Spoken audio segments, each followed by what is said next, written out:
What's up, guys? It's Cayman back with another video. Today, Alex and I decided to go lift outside, and it was honestly a pretty good workout. Only downfall is that it's kind of cold. It's in the 50s. Yesterday was a beautiful day, so I was expecting today to be yet another beautiful day, and it dropped like 10-15 degrees. So not a big deal. We still got the work in, but it was cold. So none of us really wanted to do the front squats at the end of the workout, which you guys will see. But aside from that, enjoy the workout. Enjoy maybe a new variation of the deadlift that you might have never seen before. And if you haven't seen it, if you haven't implemented it, then I definitely suggest that you guys do so. But there's more commentary to that when you guys actually get to that point in the video. Enjoy the workout. Always giving a shout out to Specimen. Go on their website, grab you some pre-workout, grab you some protein, electrolytes, BCAAs, a pump. You could also grab you some Tranquility, which is a sleep help, and also a mood helper, a stress help, I should say. And use Cayman 15 at checkout, gives you 15% off. That helps you out, and it also helps me out. And today we're working on some sumo deadlifts. And as you guys saw, I warm up with a conventional and sumo stance. I think they're both very important to warm up with and also important to train. I do not think a sumo or a conventional is better than the other. I think they're both very vital, and whichever one you choose is whichever one that you prefer. It's not a which one is better or more dominant. I think sumo is technically harder, like as in technique, but I think conventional is going to be most taxing on the body. I'm lifting with my dog Alex. We've been best friends for 10 years now. We went to high school together, we went to church together, we went to college together. We live across the street from each other right now.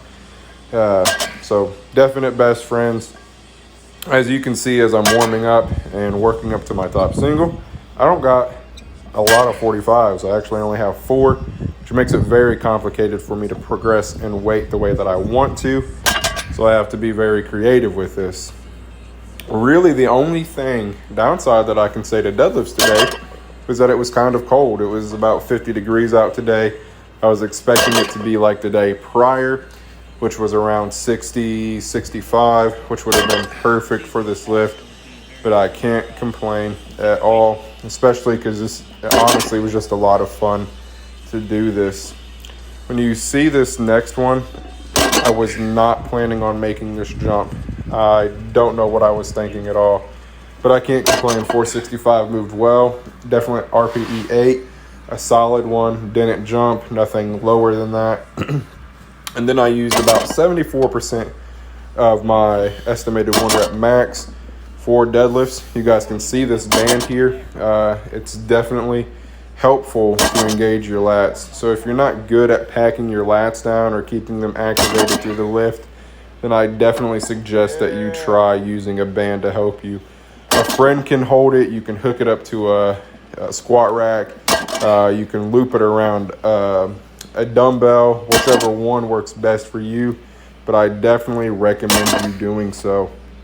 And then I work up to a red band, which is going to make it a whole lot harder. Both these bands are from Elite FTS. Definitely recommend any of their stuff.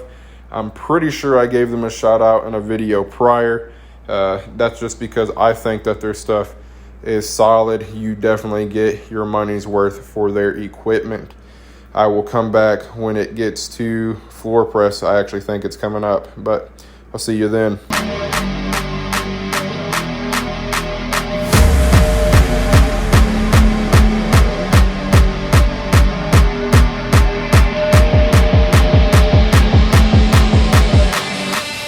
Some kind of warm up for floor press. So I did push-ups. These are sped up to 1.5. It did its job. So I'm definitely warmed up, headed into floor press. And I also used bands on this. It was cold. We really didn't want to be out there way too long. So I just threw on bands to help me. And of course, that progressively heavier load as I press is always going to be a benefit to me, especially on bench. So I keep the same weight all throughout, but I start out with an orange band, then I go to a red band, then I go to an orange and red band. And it's definitely helped me out when I have trained previous blocks. So I'm definitely going to continue to implement them. You will see more videos from here on out with bands to help me, whether it be to lighten the load in certain areas or to increase the load in certain areas. Warm-ups, accessory work, all the time bands are going to be used. I think they're important. I definitely would call you to grab you just a few sets of them. You don't need to go super heavy, unless of course you bench, squat, or deadlift super heavy, and then you would have to go that route. But just a few light bands will take you a long way. So the next thing is front squats, and I will see you there.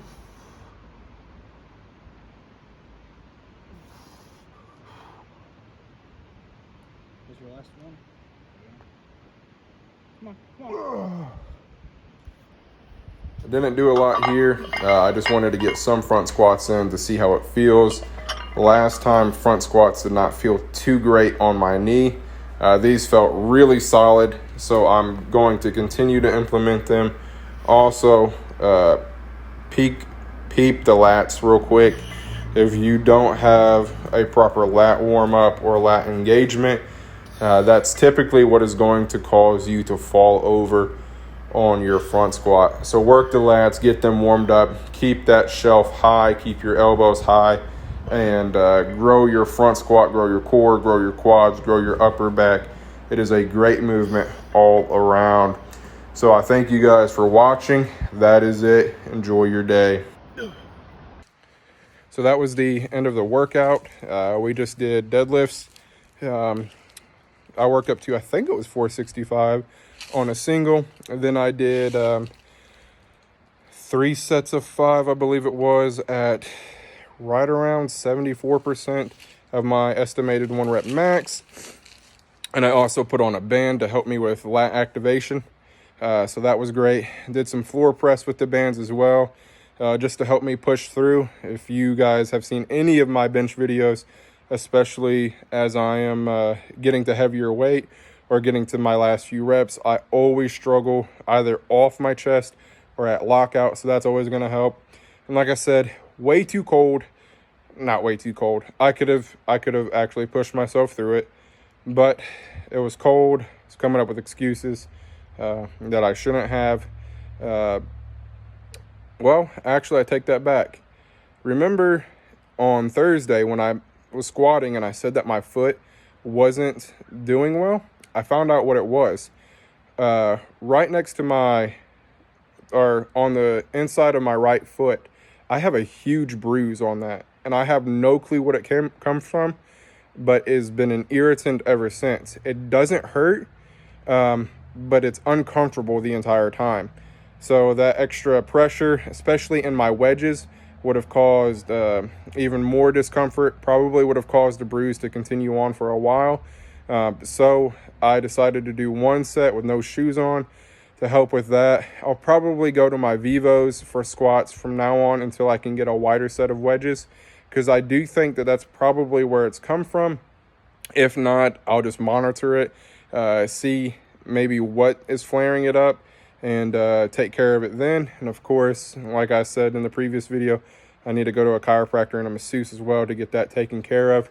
But I did finish with, I think, 7 reps of front squat at, let me think, 165. It did feel good.